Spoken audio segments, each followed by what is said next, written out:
तो दोस्तों नमस्कार प्रणाम, कैसे हैं आप लोग। उम्मीद करता हूँ सब अच्छे होंगे। और मुझे बहुत अच्छा लगा कि आप लोगों ने मुझे YouTube पे इतना अच्छा प्यार दिया है। मुझे बहुत अच्छा लगा और एक गरीब की ज़िंदगी में आप लोगों ने आकर एक रोशनी का दीप जलाया है।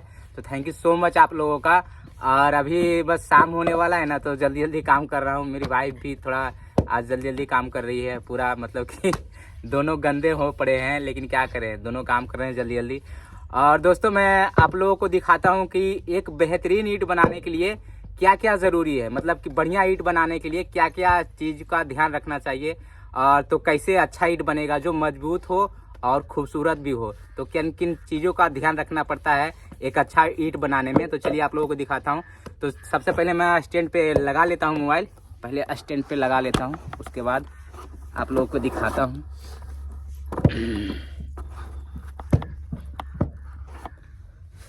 मेरा चेहरा नहीं दिख रहा है रे बाबा, मेरा चेहरा तो दिख जा। हाँ, अब दिख रहा है शायद, लेकिन तो दोस्तों देखिए, मैं आप लोगों को बता रहा हूँ कि एक अच्छा ईंट बनाने के लिए हम लोगों को किन किन चीज़ों का ध्यान रखना पड़ेगा, जिससे ईंट अच्छा हो, सुंदर हो और बिल्कुल बराबर हो, टेढ़ा भौकी ना हो, टेढ़ा ना हो, मतलब कि ऊंच खाल ना हो, टेढ़ा ना हो। तो हमको सबसे पहले क्या करना पड़ेगा कि जो लोइये है ना मिट्टी का, जैसे हम इसको काटते हैं लोइया, आटे की तरह ही लोइया हो जाता है। तो इसको हम अच्छी तरह ऐसे मिला लेंगे। तो देख सकते हैं कि ये कितना चिकना हो गया, अच्छा हो गया, चिकना हो गया पूरा तरीके से। तो इसको हम इसको आराम से ऐसे इसमें डाल देते हैं। उसके बाद इसको बराबर से काट लेंगे, ठीक ना। बराबर से काटने के बाद ये हो गया, इसको ऐसे ऐसे रेत मार के ना हम लोग ऐसे कर देंगे। तो देख सकते हैं कितना सॉलिड हो गया बिल्कुल। ये मतलब कि इसका पीठ जो है ये सॉलिड हो गया, लेकिन इसका मुंह अंदर है। तो इसका मुंह कैसे अंदर अंदर से अच्छा निकलना चाहिए, खराब नहीं निकलना चाहिए। तो उसके लिए हमको क्या करना पड़ेगा, जब इसको हम भर देते हैं ऐसे, ऐसा इसका पीठ जब चिकना कर देते हैं, तो इसको हम एक बार या दो बार ऐसे पटक लेंगे। पटकने के बाद दिखाता हूँ आप लोग को। यहाँ पे जब हम गिराते हैं ना, तो ये ज़मीन जो है ना, ये ज़मीन, तो ज़मीन बिल्कुल बराबर होना चाहिए। ऐसा नहीं कि ऊंच खाबर ज़मीन रहेगा ना, तो जब इसको हम गिराएंगे ना ऐसे, तो ये इसका जो पीठ है ना, ये पीठ खराब हो जाएगा। तो और इसका ऊपर वाला का भी खराब हो जाएगा, ये ऐसा ही आधा टेढ़ा हो जाएगा ईटा। तो सबसे पहले ज़मीन बिल्कुल एकदम बराबर होना चाहिए। तो यहाँ पे देखिए ज़मीन बराबर है, हल्का सा इधर तिरछा ऊंचा है ज़्यादा, इधर हल्का गहरा है। तो मैं इस जगह देखिए गिराता हूँ, देखिए देख सकते हैं कितना सुंदर ईंट बना है। आप लोगों को दिखाता हूँ, देख सकते हैं, ये देखिए कितना सुंदर ईंट बना है, बिल्कुल बराबर है। और ना ही ये आड़ा है ना ही टेढ़ा है। और ऊपर से देख सकते हैं कहीं भी इस पर कोई निशान नहीं है, मतलब कहीं से भी ये टूटा फूटा या कुछ भी नहीं है। बहुत ही सॉलिड ईंट है। तो सॉलिड ईंट बनाने के लिए सबसे पहले लोइये को अच्छा से बनाना होता है।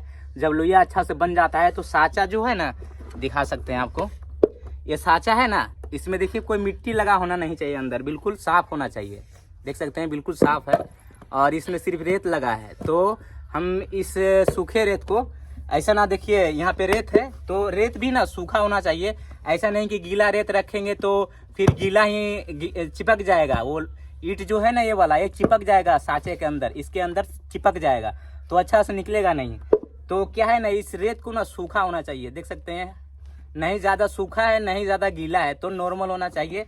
और ठंडी के मौसम में ज़्यादा सूखा ही होना चाहिए, तो अच्छा रहेगा। तो इस तरीके से, और रेत जो है ना, वो बिल्कुल पाउडर जैसा होना चाहिए। ये नहीं कि आप मोटा रेत लाकर, बालू जो है ये बालू आप मोटा लाकर देंगे तो उससे अच्छा ईंट नहीं बनेगा, उससे ख़राब ही ईंट बनेगा।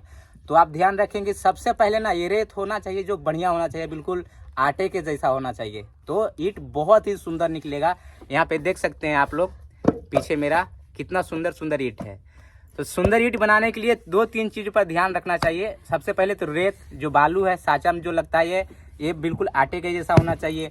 और वो देख सकते हैं वो जो मिट्टी का ढेर है ना, वो मिट्टी का ढेर बिल्कुल ना अच्छा मिट्टी होना चाहिए, लाल वाला मिट्टी, बढ़िया मिट्टी होना चाहिए। ऐसा नहीं कि वो मतलब खराब रहेगा वो मिट्टी ना वहाँ पे, तो ईंट भी खराब बनेगा। ये देख सकते हैं यहाँ पे ये मिट्टी अच्छा मिट्टी है, देख सकते हैं ये मिट्टी बिल्कुल अच्छा मिट्टी है, इसलिए इतना अच्छा ईंट बना है।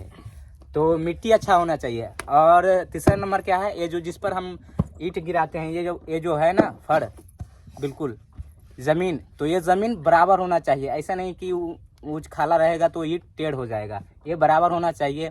और दूसरा नंबर का क्या है कि हुनर भी होना चाहिए आदमी के पास। ऐसा नहीं कि हमें ईंट बनाना आता ही नहीं और हम ईंट बनाने आ गए, तो कैसा भी कितना भी अच्छा दे दीजिए ईंट अच्छा से नहीं बनेगा। तो ईंट भी बनाने का हुनर होना चाहिए थोड़ा बहुत। और वैसे बाकी ईंट जो है ना अपने आप ही बढ़िया से बन जाता है, बस बशर्ते मिट्टी होना चाहिए, बालू अच्छा होना चाहिए, ज़मीन अच्छा होना चाहिए बस। अगर ईंट कम भी बनाना आता है तो इंसान कैसे भी उसको ईंट को बनाएगा ना तो अच्छा से बन जाएगा। मिट्टी और बालू ये सब अच्छा होना चाहिए बस। और जो लोग भी हैं, जो बहुत लोग हैं जो दुनिया में मतलब कि ईंट का भट्ठा चलाते हैं, वो देख सकते हैं मेरा चिमनी है बुर्ज खलीफा ये बुर्ज खलीफा जो चलाते हैं, तो आप लोग ध्यान रखिए कि अगर कोई लेबर काम करने जाता है आप लोग, तो आप प्यार से काम कराइए। आपका ज़मीन थोड़ी लेने गया है वो तो आपके पास काम करने गया है। तो 6-7 महीना 8 महीना काम करते हैं तो लेबर से प्यार से काम करवाइए उनको। ऐसा नहीं कीजिए ये काम करो हुड़ू, ऐसे नहीं देंगे हुड़ू, लकड़ी नहीं देंगे हुड़ू, पैसा नहीं देंगे हुड़ू, ऐसा नहीं होना चाहिए। प्यार से बात कीजिए।